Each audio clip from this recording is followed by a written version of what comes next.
السلام علیکم. زمان پارک میں ہمارے ساتھ نواب رضی اللہ لودھرا پی پی 226 سے موجود ہیں. آئیں ان سے جانتے ہیں کہ وہ یہاں پہ کتنے دن سے موجود ہیں اور کیا ڈیوٹی سر انجام دے رہے ہیں. السلام علیکم. وعلیکم السلام جی. آپ کو یہاں پر آئے ہوئے کتنے دن ہو گئے اور کیا آپ ڈیوٹی کے خدمات سر انجام دے رہے ہیں؟ اب میں آلریڈی 10 دن یہاں پر زمان پارک میں کیمپ لگا کر گیا ہوں اور 22 فروری کو میں واپس گیا. اس کے بعد پھر میں دوبارہ آیا. 4 دن میں نے پھر کیمپ لگایا اور خان صاحب کی دونوں پیشیوں پہ میں تھا کیونکہ میں نامینیشن پیپر جمع کروانے گیا تھا. 18 کو میری اسکروٹنی تھی اور آج جیسے مجھے خان صاحب کا پتہ لگا کہ انہوں نے ہائی کورٹ پیش ہونا ہے, رات کو پھر دوبارہ آیا, بچوں کے ساتھ آیا. پہلے بھی بچوں کو لے کر آیا ہوں اور آج پھر خان صاحب کے ساتھ پیشی پہ گئے اور واپس آئیں اور اب دوبارہ ادھر اپنا کیمپ سیٹ اپ کر رہے ہیں اور انشاءاللہ یہ سلسلہ چلے گا. اپنے خان صاحب کو پروٹیکٹ کریں گے. اچھا یہ بتائیے کہ عمران خان صاحب نے کہا کہ میری جان کو خطرہ ہے اور مجھے قتل کرنے کی سازش کی جا رہی ہے. ان کو قتل کرنے کی سازش کون کر رہا ہے اور کس وجہ سے کر رہا ہے؟ واحد وہ خان صاحب ہیں جنہوں نے اس نظام کو چیلنج کیا ہے. تو صاف سی بات ہے جو اس نظام کے سٹیک ہولڈر ہیں انہی سے ان کو خطرہ ہے. یہ وہ لوگ ہیں جن کو 75 سال کسی نے چیلنج نہیں کیا. یہ واحد مرد قلندر ہے جس نے ان کو چیلنج کیا ہے. اور صاف سی بات ہے جب اتنے لمبے عرصے تک کسی نے حکمرانی کی ہو وہ اتنے آسانی سے تو یہ جانے نہیں دیں گے. لیکن یہ عوام ہے جس نے یہ سوچ لیا ہے کہ ہمارا اور ہمارے بچوں کا مستقبل عمران خان کے سے وابستہ ہے. تو ہم ہر قدم تک جائیں گے اور ہم اپنے خان صاحب کے ساتھ ہوں گے اور انشاءاللہ اس نظام کی تبدیلی تک چین سے نہیں بیٹھیں گے. اچھا جی, پرائم منسٹر اور پاکستان نے ایک ٹویٹ بھی کیا جن میں بڑے سخت الفاظ استعمال کیے گئے. ان کی وہ الیکشن سے کیوں بھاگ رہے ہیں؟ حالانکہ الیکشن کمیشن اور عدالت نے الیکشن کی ڈیٹ بھی اناؤنس کر دی ہے, پھر گورنمنٹ کی طرف سے ایسے بیان کیوں آ رہے ہیں؟ یہ محض پپٹس ہیں اور ان کے مفاد ہیں, بینیفیشریز ہیں وہ اس نظام کے. وہ کبھی نہیں چاہیں گے کہ یہ نظام ختم ہو. نہ یہ لوگ چاہیں گے نہ وہ سیاستدان چاہیں گے جنہوں نے اس نظام سے مفاد اٹھایا ہے. ہمیں تبدیلی چاہیے, ہمیں رول آف لا چاہیے. ہم یہ چاہتے ہیں کہ ہمیں بولنے کی بھی آزادی ہو, جو ہمارا دل آئے ہم ایکسپریس کریں. اگر گورنمنٹ کے کوئی اقدام ہمیں پسند نہیں ہے اس کے خلاف کھل کر بولیں.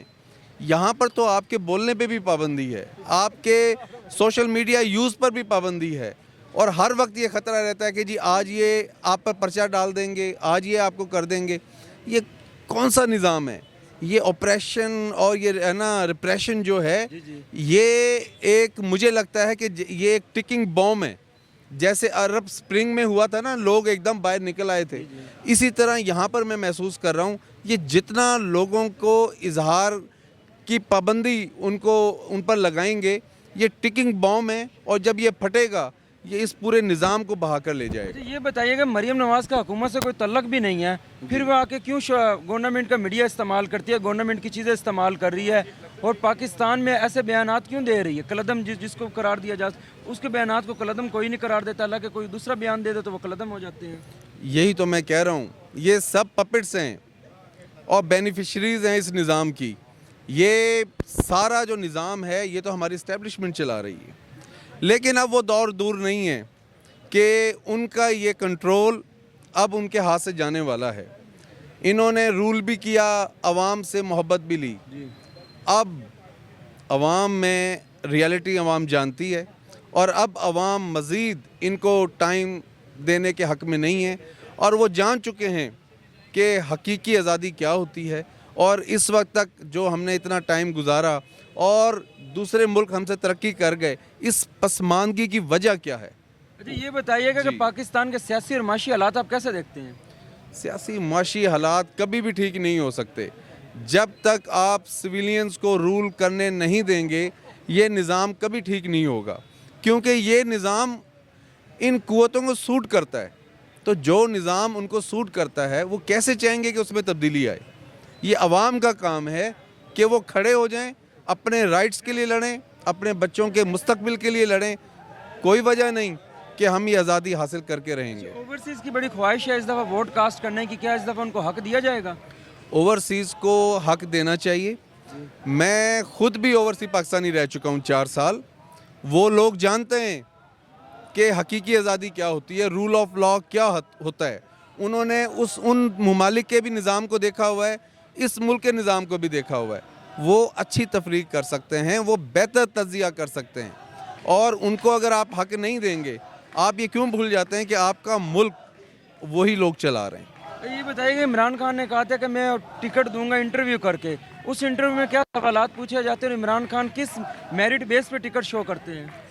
ہمیں خان صاحب کی ججمنٹ پہ پورا بھروسہ ہے، خان صاحب جو فیصلہ کریں گے۔ نہیں، سوالات کس قسم کے کیے جاتے ہیں کینڈیڈیٹ سے؟ ابھی میں نہیں جانتا، ابھی ہماری باری نہیں آئی ہے، جب آئے گی تو میں شاید بہتر طور پہ آپ کو بتا سکوں، لیکن جیسا کہ انہوں نے کہا ہے کہ میں یہ دیکھوں گا کہ میری پارٹی کے ساتھ آپ کی لائلٹی کیا ہے، آپ کا کریکٹر کیا ہے، تو یہ بہترین کرائٹیریا ہے، اور انشاءاللہ جو خان صاحب کا فیصلہ ہوگا منوان تسلیم کریں گے، اس پارٹی کے ساتھ کھڑیں گے۔